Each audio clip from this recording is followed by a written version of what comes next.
Hello students, welcome on dreamer study. और हम बात करेंगे आज यहाँ पर आईसीएसई क्लास 10th का पहला चैप्टर और उसके फॉर्मूलेस के बारे में।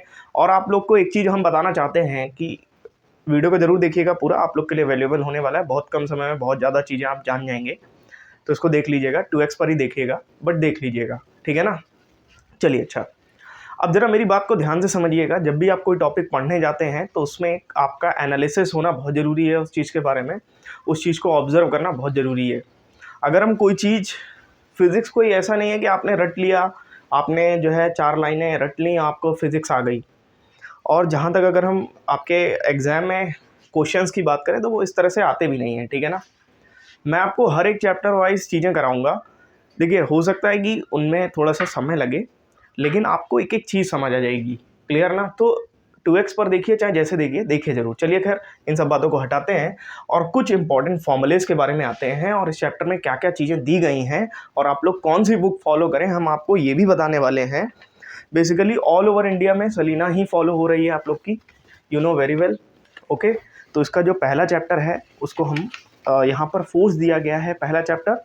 तो चलिए, कुछ फॉर्मूलेज हैं उन पर बात करते हैं और कुछ कॉन्सेप्ट पर भी बात करते हैं। 1 newton metre is equal to 10 की पावर 5 डाइन इंटू 10 की पावर 2 सेंटीमीटर। अब देखिए, न्यूटन को डाइन में ले गए तो ये हो गया, मीटर को इसमें ले गए तो ये हो गया, दोनों को कर दिया तो डाइन सेंटीमीटर हो गया। क्लियर ना। अब जैसे कुछ लोग के मन में सवाल आएगा कि सर, न्यूटन मीटर 10 की पावर 7 डाइन सेंटीमीटर, क्या ये हो सकता है? बिल्कुल नहीं हो सकता है, क्योंकि ये जब अर्ग जब होता है तब हमारा ये जो यूनिट होती है वो जूल हो जाती है। न्यूटन मीटर क्या हो जाती है? जूल, ठीक है ना।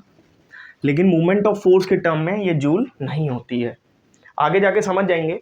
अभी फिलहाल फॉर्मूले पर जोर देते हैं। 1 kgf is equal to 9.8 Newton.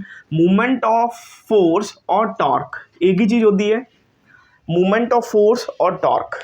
अब ये मूवमेंट ऑफ फोर्स, देखिए, जब भी कोई एक बॉडी एक पॉइंट से एक जगह पर, मान लेते हैं ये बॉडी के 2 एंड्स हैं, ए बी। ए एंड को हमने हेंज कर दिया, एक जगह पे पाइवोट कर दिया। हेंज और पाइवोट का मतलब होता है एक जगह पर वो फिक्स्ड है। क्लियर। और हमने यहाँ पर फोर्स लगाना स्टार्ट किया, और जब हम इस पर फोर्स लगाएंगे, है ना, परपेंडिकुलरली, क्या लिखा है यहाँ पर जरा देखिए, magnitude of the force into perpendicular distance. एक परपेंडिकुलर डिस्टेंस पर फोर्स लगाना जरूरी है। अब अगर हम सपोज दैट, आप लोग देखिए, अगर हम यहीं पर फोर्स लगाने लगे, क्या ये बॉडी रोटेट करेगी? नहीं करेगी। अच्छा, ये जो वर्ड टॉर्क यूज हुआ है 10th स्टैंडर्ड पर इसका यूज नहीं होता है, इसका यूज होता है आप लोग का 12th स्टैंडर्ड पर जाकर के, सॉरी 12th बोल रहा हूँ, 11th स्टैंडर्ड में आपका इसका यूज होता है। तो खैर, यहाँ पर टॉर्क टर्म यूज नहीं करते, मतलब सेम है, ठीक है ना। चलिए, अच्छा, खैर, मूवमेंट ऑफ कपल।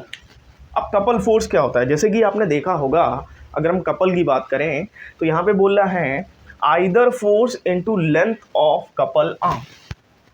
जैसे आप कभी देखें, आप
बोल देते हैं, है ना।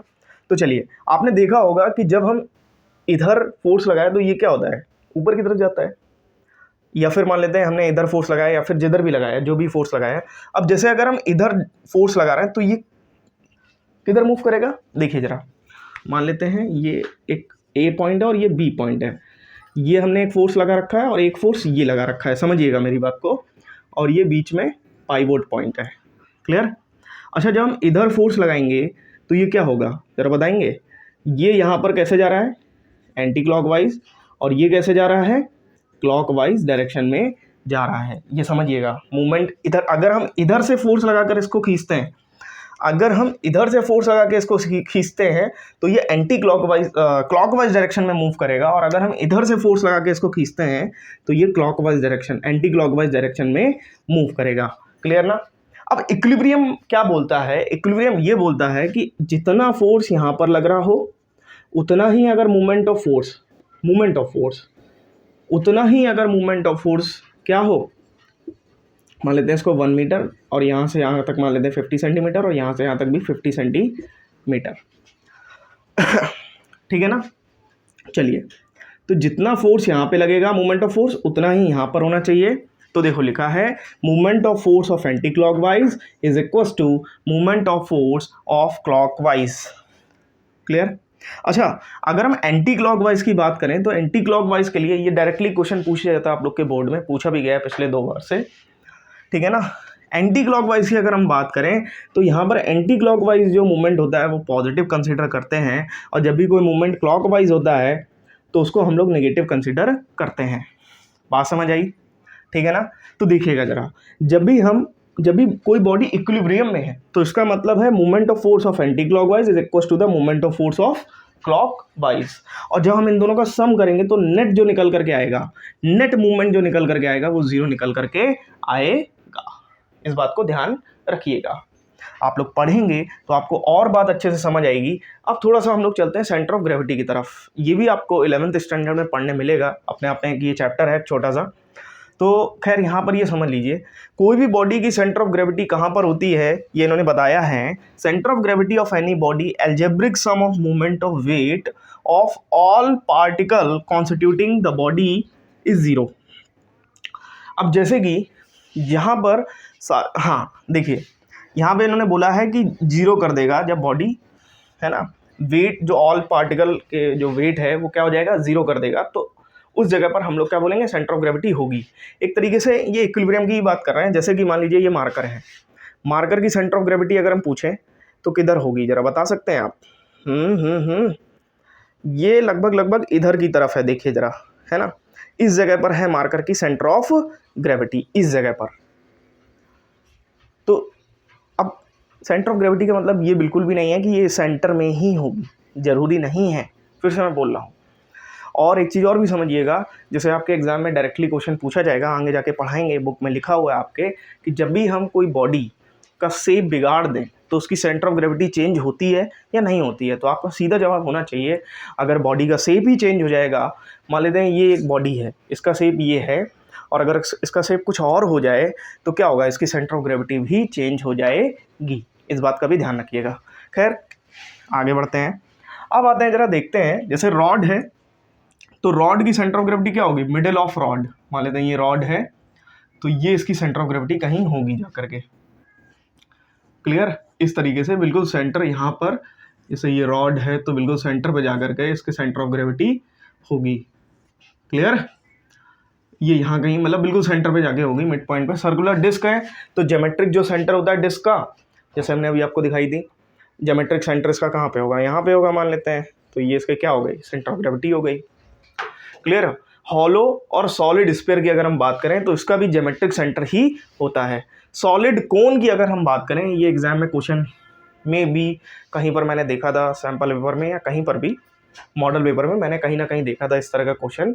तो ये भी क्वेश्चन जो है आपसे पूछा जा सकता है कि सॉलिड जो कोन होती है उसका क्या होता है, तो ये बता देना है h/4 from its base. And अगर हॉलो कोन की बात करेंगे तो h/3 फ्रॉम इट्स बेस। अब ये कैसे होता है, कितना, क्यों, ये सारी बातें हम डिस्कस कर लेंगे, बट फिलहाल आपको इतना ही जानना है कि क्या मतलब क्या होता है, कितना होता है। क्लियर ना।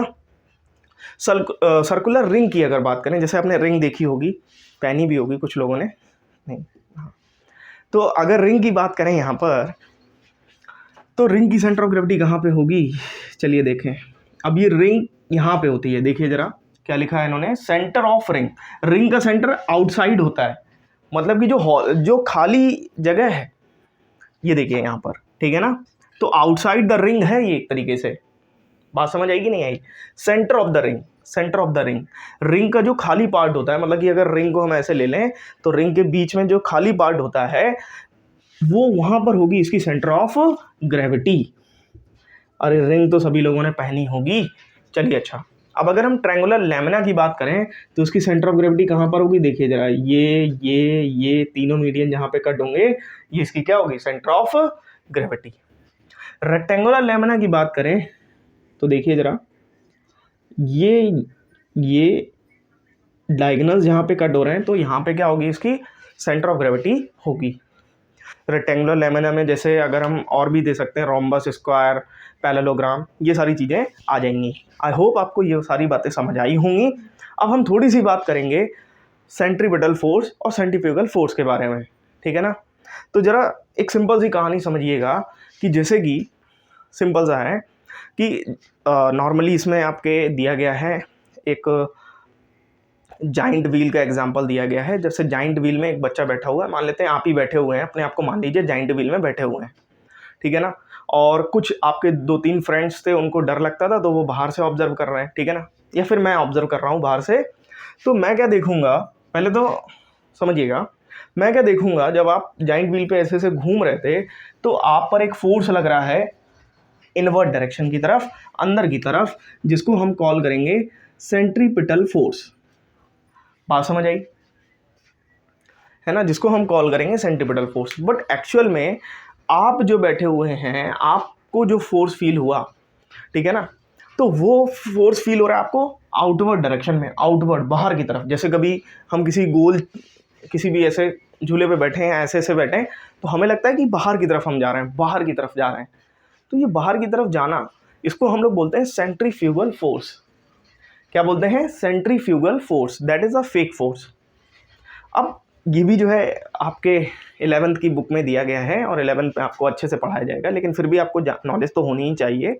तो फेक फोर्स होता है कि एक्चुअल में, आप लोग सिंपल सा समझिएगा, फेक फोर्स एक्चुअल में इसको क्यों बोला जाता है। अब आप लोग कहें कि हमको तो हो रहा है भाई, बाहर की तरफ फोर्स एक लग रहा है ना, तो हमको तो फील हो रहा है, तो फेक कैसे हुआ फिर, बताइए। तो देखिए, फेक फोर्स जब आपको पढ़ाया जाएगा तो साथ में एक चीज़ और भी आप पढ़ेंगे।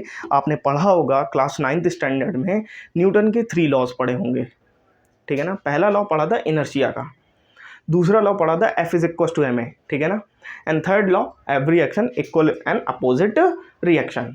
यही 3 लॉ थे। तो जो पहला वाला लॉ है उसमें ये बोलता है, इनर्शिया का लॉ है, अब ये बॉडी जब लगातार ऐसे ऐसे मूव कर रही है तो इनर्शिया की वजह से, अब जैसे इनर्शिया की वजह से हमको बाहर की तरफ, अब जैसे मान लेते हैं कभी कभार हम लोग ऐसे ऐसे, देखा होगा, अगर हम कोई पत्थर को ऐसे बांध करके ऐसे ऐसे घुमाएं और अगर हम छोड़ें उसको तो पत्थर बाहर की तरफ चला जाएगा, बिकॉज ऑफ इनर्शिया, है ना।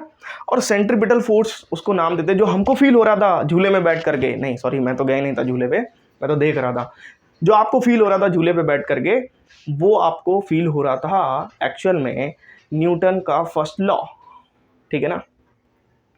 इसी वजह से इसको फेक फोर्स बोल देते हैं, मतलब इनर्शिया की वजह से आपको, अब जैसे आप ऐसे गए, इनर्शिया की वजह से आपको लग रहा है आप बाहर चले जाएंगे, है ना।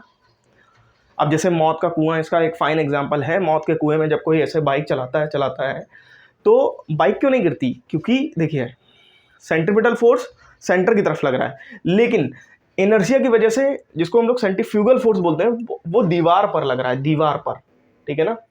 बात समझ आई कि नहीं आई? बहुत सारी चीज़ें हैं, खैर समझ जाएंगे धीरे धीरे, क्वेश्चन डिस्कस करेंगे तो और बेहतर समझ आएगा। फिलहाल इस वीडियो में हम इतना ही रखते हैं और आप लोग से बस इतना ही कहेंगे कि आप लोग जुड़े रहिए और भी अपने मित्रगणों को ये बात पहुंचाएं, जिससे कि हम आप लोग के लिए कंटेंट बनाएं और बनाते रहेंगे। एक एक क्वेश्चन कराएंगे सलीना का। मैं फिर से बोल रहा हूँ कि फिज़िक्स में बहुत ज़्यादा, मतलब आप जो मेहनत करें, एक सिलेक्टिव मेहनत करें, क्योंकि जिस तरीके से क्वेश्चन पूछता है, वो क्वेश्चन पूछने का तरीका जो है बहुत ही सिलेक्टिव है, एक तरीके से बहुत ज़्यादा थ्योरेटिकल चीज़ें नहीं पूछता है। और थ्योरी है भी नहीं फिजिक्स में, एक्चुअल में पूरा न्यूमेरिकल बेस और आपके रीजनिंग बेस्ड क्वेश्चन ही रहते हैं। तो इसीलिए कह रहा हूँ 80 मार्क्स का जो आपका एग्ज़ाम है वो एक तरीके से बहुत ही मज़ेदार चीज़ें हैं, और हम आपके साथ डिस्कस करेंगे तो आपको भी अच्छा लगेगा, आपको भी मज़ा आएगी। बाकी ठीक है, सपोर्ट तो करना ही पड़ेगा, है ना, खुद का और मेरा भी। Okay, bye all of you, take care, मिलते हैं नेक्स्ट वीडियो में।